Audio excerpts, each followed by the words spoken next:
찬송가 408장 1절과 4절 찬양하겠습니다. 나 어느 곳에 있든지 늘 마음이 편하다.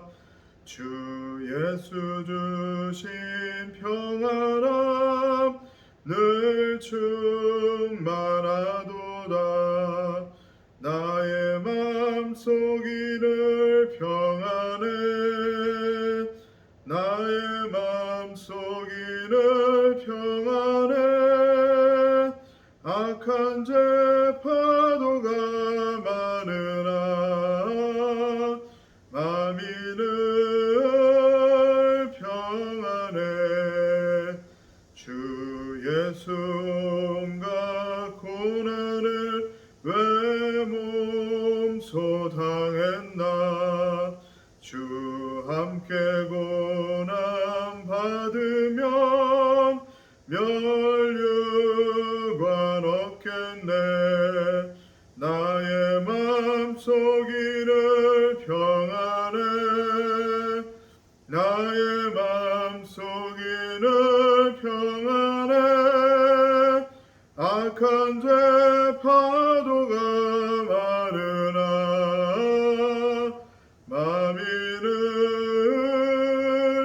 평안해. 하나님, 주님의 은혜를 감사합니다. 오늘도 이 새벽 하나님 앞에 나와 예배하게 하시고 또 기도의 제단을 쌓게 하시니 감사합니다. 오늘도 주님의 말씀에 귀 기울여 우리가 들으며 나아갈 때에 성령 하나님께서 충만케 임재하여 주시고 우리에게 말씀하여 주시옵소서. 주님 앞에 나아갈 때 우리 안에 주님을 향한 마음을 부어주시고 또 주님 한 분만으로 만족하며 감사하며 나아가는 귀하고 복된 예배 될 수 있도록 주여 함께하여 주시옵소서. 예수님의 이름으로 기도했습니다. 아멘. 오늘 함께 나눌 말씀은 창세기 37장 18절에서 36절까지 말씀입니다. 오늘 본문의 말씀은 아버지 야곱의 말에 순종하여 형들을 찾아간 요셉이 나오고 있습니다. 요셉의 앞에 기다리던 것은 축복이 아니라 고난의 시작이었습니다.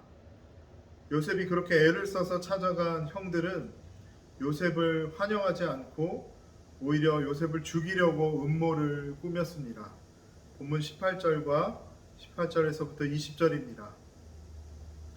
요셉이 그들에게 가까이 오기 전에 그들이 요셉을 멀리서 보고 죽이기를 꾀하여 서로 이르되 꿈꾸는 자가 오는도다. 자, 그를 죽여 한 구덩이에 던지고 우리가 말하기를 악한 짐승이 그를 잡아먹었다 하자. 그의 꿈이 어떻게 되는지를 우리가 볼 것이니라 하는지라.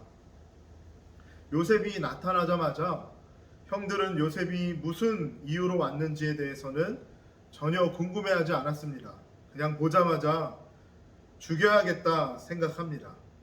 요셉이 얼마나 형들에게 미움을 샀는지 알 수 있는 대목입니다. 왜 이렇게 되어버렸을까요? 첫 번째 이유는 아버지의 편애 때문입니다.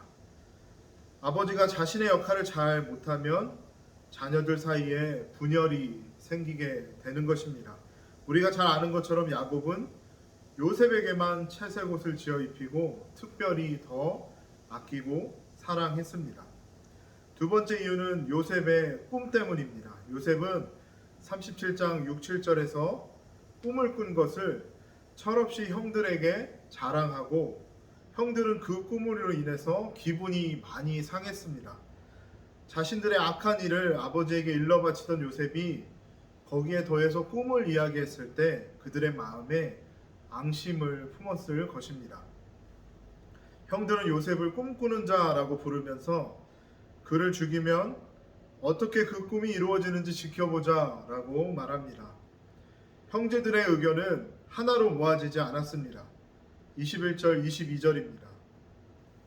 르우벤이 듣고 요셉을 그들의 손에서 구원하려 하여 이르되 우리가 그의 생명을 해치지 말자.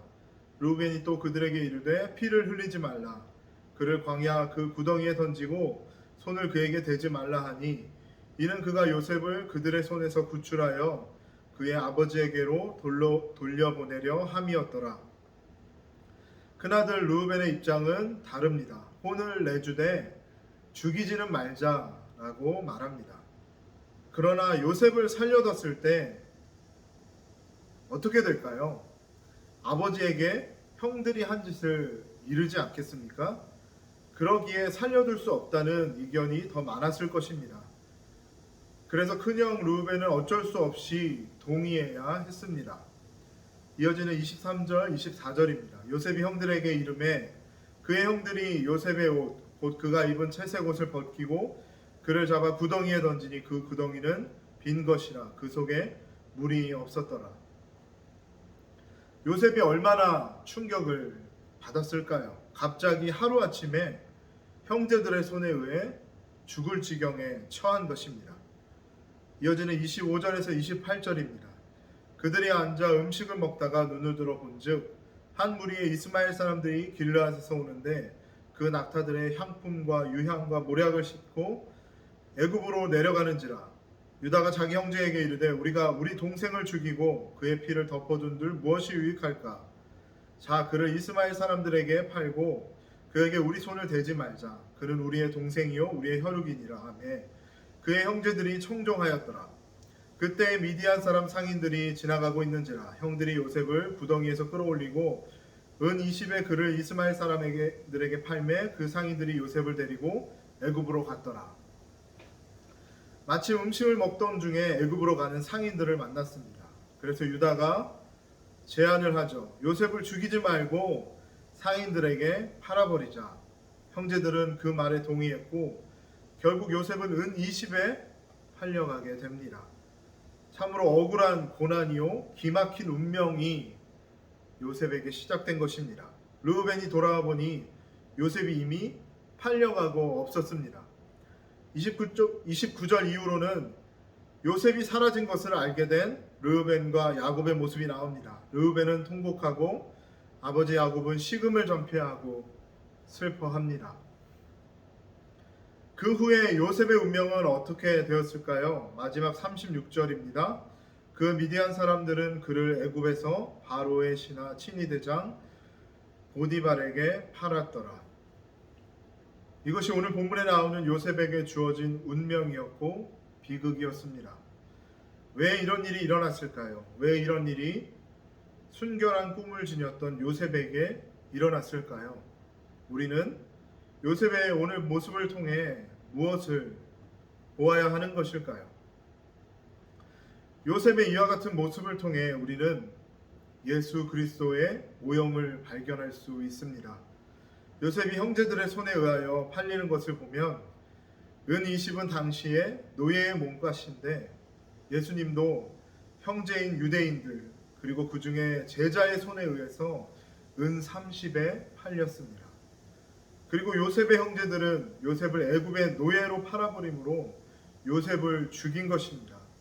그러나 훗날 요셉은 도리어 애굽의 총리가 되어 그들을 살립니다. 예수님은 십자가에서 자기를 죽인 자들을 용서하여 달라고 간구하셨습니다. 그리고 장사된 지 사흘 만에 부활하셔서 우리의 주가 되셨습니다. 자신을 십자가에 못 박고 찌른 자들을 살려주셨습니다. 세상에서는 섬김을 받는 것이 주인입니다. 그래서 세상 사람들은 어떻게 하든지 자기들의 꿈을 이루고자 합니다. 그 꿈은 높아지는 것입니다. 섬김을 받는 자리로 가는 것입니다. 요셉도 처음에 곡식단이 자기에게 절하고 해와 달과 11별이 자기에게 절할 때 자기가 높은 사람이 되는 것만을 생각하였을지 모르겠습니다. 그러나 형제들의 주가 된다는 것은 섬김을 받는 자가 아니라 섬기는 자라는 것을 요셉을 통해 볼 수 있습니다. 요셉은 훗날 자신에게 무릎을 꿇고 절하는 형제들에게 제가 당신들과 당신의 자녀들을 기르겠습니다 라고 말합니다. 예수님도 자주 제자들에게 말씀하신 것이 무엇입니까? 세상의 권력자들은 섬김을 받고자 하지만 그러나 하나님의 나라에서는 그렇지 않다는 것입니다. 곧 섬기는 자가 높은 자라는 것입니다. 빌립보서 2장 1절에서 8절 말씀을 제가 읽어드리겠습니다.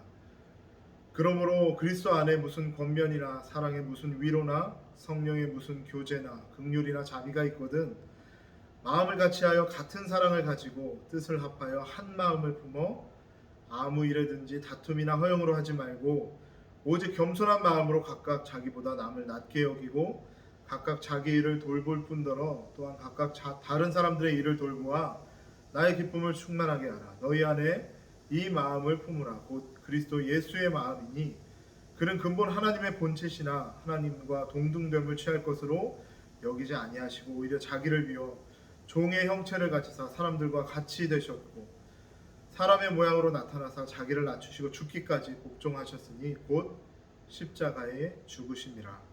아멘.